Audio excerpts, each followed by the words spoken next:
One of the themes of this series has been how a landscape changes with time. For the most part, these changes are slow and gradual. These cliffs have hardly changed in centuries. The river that shaped this gorge has been at work for tens of thousands of years. A glacier deepens its valley by only a few millimeters each year. But there are some parts of the world where change also takes place in sudden, spectacular events. One such place is New Zealand.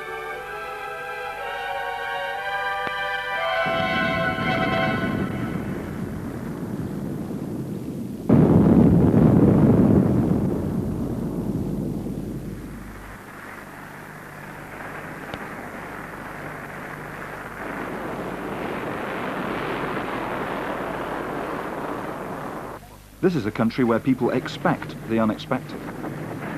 Now we're also having an earthquake.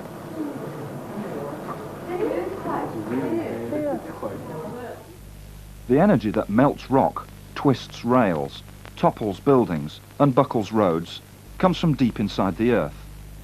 But this energy came from the sky, from the weather, and in New Zealand that too can cause catastrophic changes. We may have lost our house. We don't know when we can get back into it. We've only been in it a couple of months. It's something we built out. We built ourselves, and just to see all that water and everything come through yesterday was terrible. Why is it that this landscape seems to be quite literally being torn apart? Most earthquakes and volcanoes happen along lines of weakness in the Earth's crust. One of those lines runs right around the edge of the Pacific Ocean. It's known as the Ring of Fire.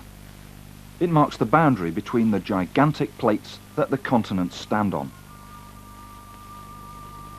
If you live right at the centre of one of these plates, you might never know they exist. The middle of Australia is flat for as far as the eye can see. This landscape changes only very slowly. By contrast, these are New Zealand's Southern Alps, rising to nearly 4,000 metres. The reason they're there is because two of the plates meet here.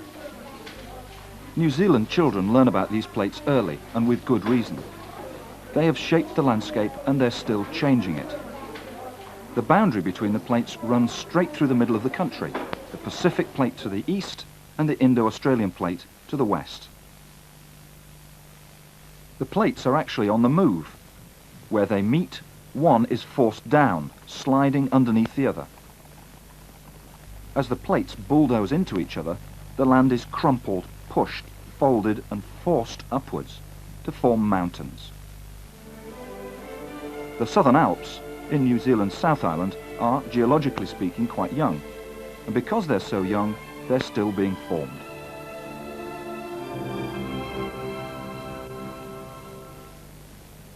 Mount Cook, the highest peak, surprised the world in 1991 by suddenly losing its top 20 metres.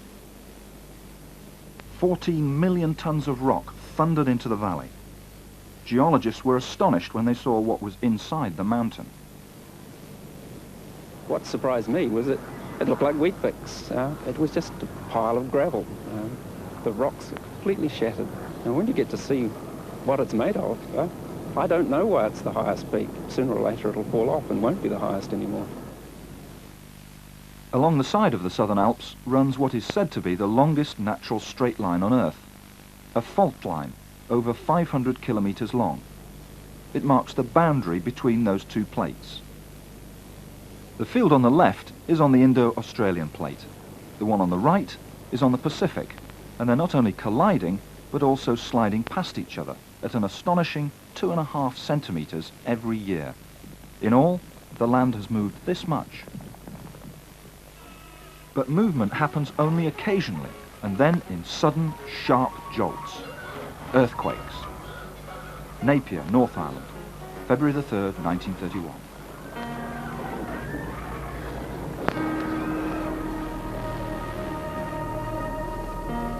"256 people died. It was New Zealand's worst earthquake in living memory." This is all that was left of the cathedral. Forces in the earth that had been building up for centuries were released in minutes. A moderate earthquake can be expected somewhere in New Zealand every year, and nowhere is that threat taken more seriously than in Wellington. Okay, now. Here, earthquake drill is part of the routine. The city is built around a bay, a fine natural harbour, but from another point of view, this is a risky place to build a major city. Running right behind the city is another fault line, the Wellington Fault.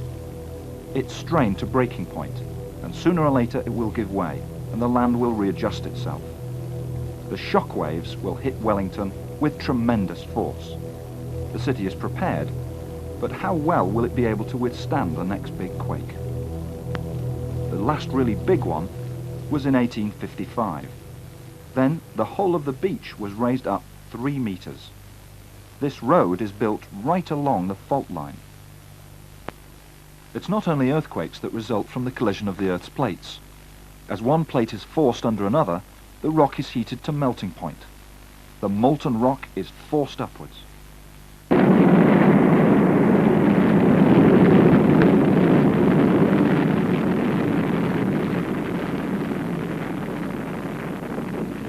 This eruption of Mount Narahoe in 1975 hurled millions of tons of rock and ash into the sky. But this was a tiny event compared with some eruptions that happened in New Zealand's past. North Island has a string of volcanoes, some long extinct, others still very active.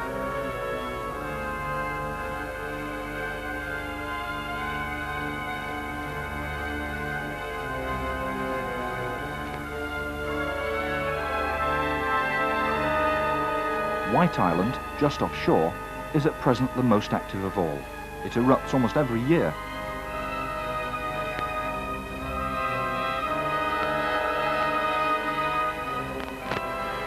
The steam that gives White Island its name is scalding and sulphurous. In places the land is hot enough to melt the soles of boots.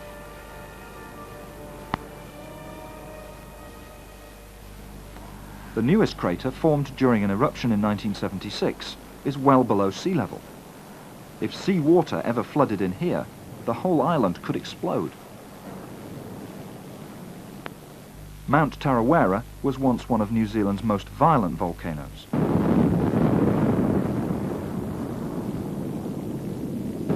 Volcanoes like this have actually formed the centre of North Island.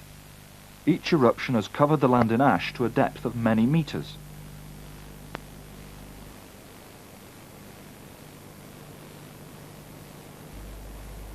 At the centre of North Island is Lake Taupo. This peaceful scene is the location of what was probably the biggest explosion the world has ever seen. 300,000 years ago, a massive eruption covered the whole of this area in ash, up to 200 meters deep. Each one of the layers in this trench was created by a different eruption.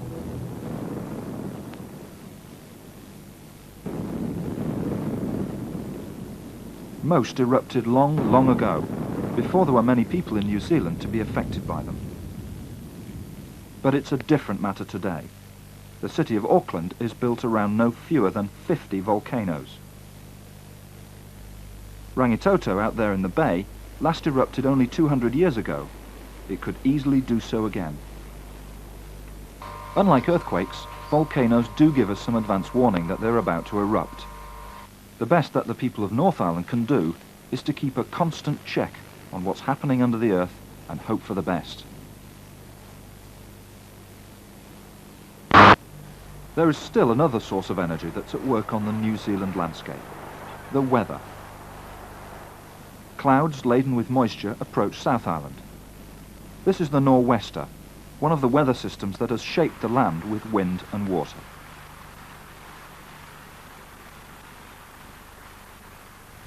Warm air from Australia picks up moisture as it crosses the Tasman Sea. Colder air from the Antarctic cools it down. The two weather systems converge on New Zealand.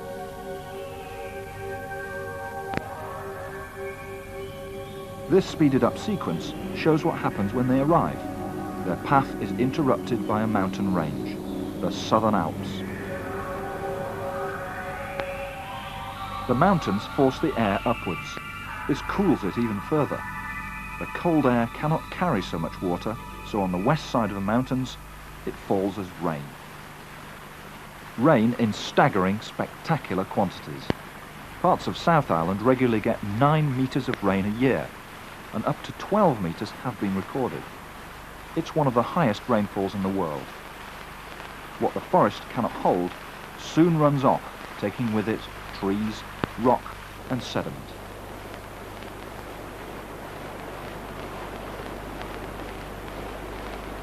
By the time the clouds reach the east side of the mountains, they've already dropped most of their moisture. Any that remains is held in strange-shaped clouds that cap the mountains. The rain that fell in the mountains is carried eastwards by huge, sprawling rivers. The wind that crossed the mountains is now hot and dry. The rainfall here is a mere 300 millimetres a year, almost a drought compared to the rainfall in the mountains on the horizon.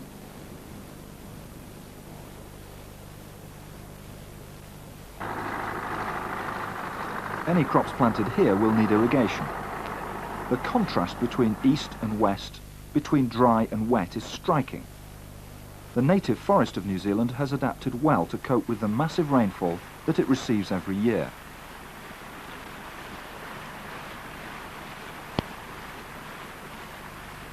The treetops form an umbrella over the sodden forest floor.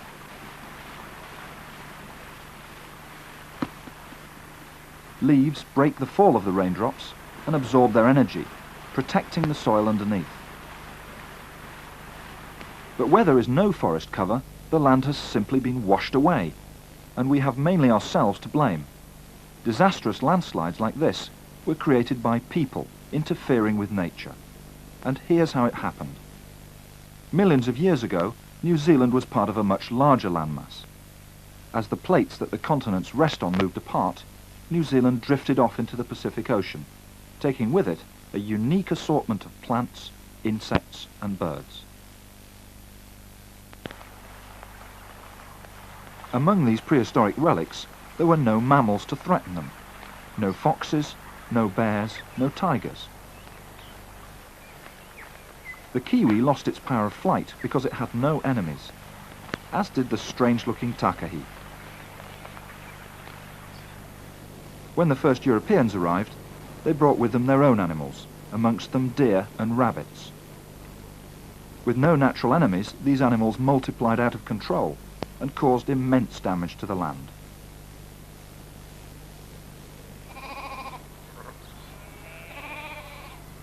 The settlers' farm animals needed land to graze. To make room for them, the forest was turned into pasture. The native forests were still being felled until quite recently. One tree in particular, the majestic kauri, was singled out for its timber. The felling has now stopped, but there are few left standing.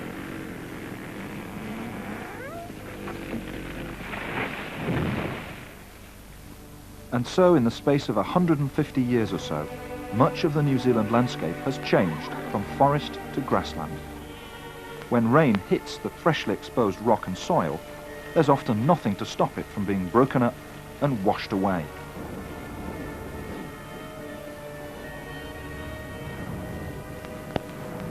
The result has been catastrophic.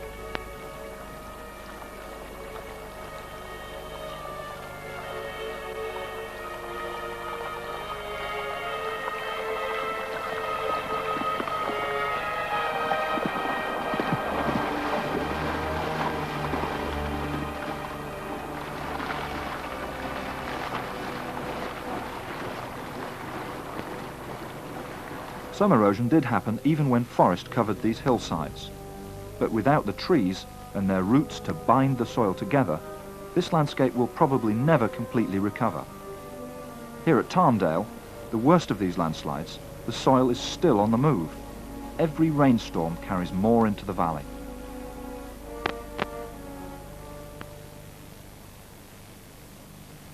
If houses are built on these hillsides, a natural catastrophe can become a human disaster. This is what happened in Abbotsford, near Dunedin, on the 8th of August, 1979.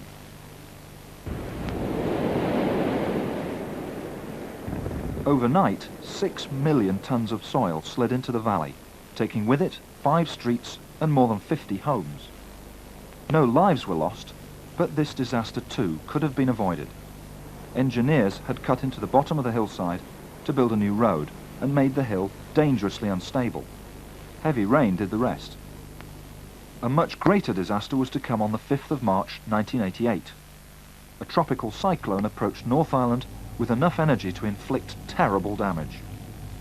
Cyclone Bowler had arrived. Over the next 3 days, 900 millimetres of rain fell on the northeast coast of North Island. Nearly a year's rainfall in 3 days.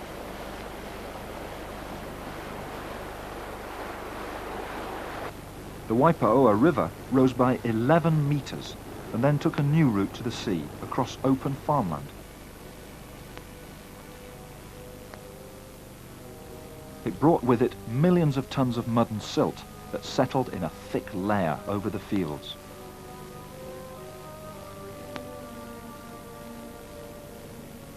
Crops just ready to harvest were ruined.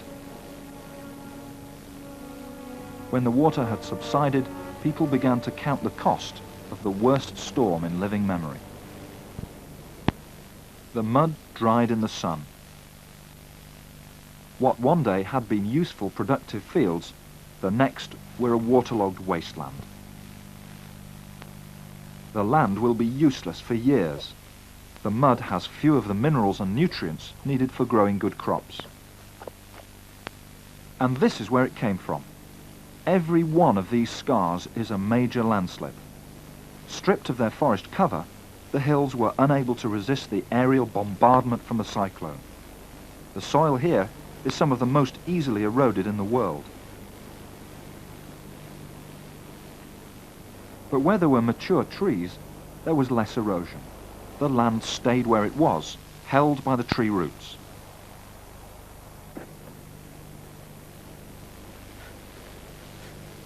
The forests are now being replanted, but it's a massive task, and so expensive that only the worst areas can be tackled.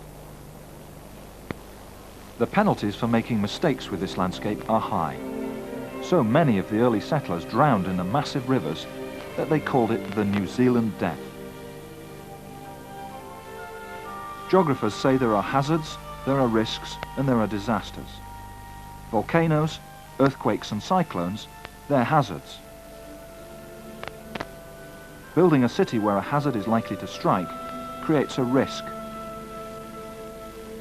When a hazard meets a risk, when the earthquake hits the city, then it becomes a disaster. That's something that New Zealanders know only too well.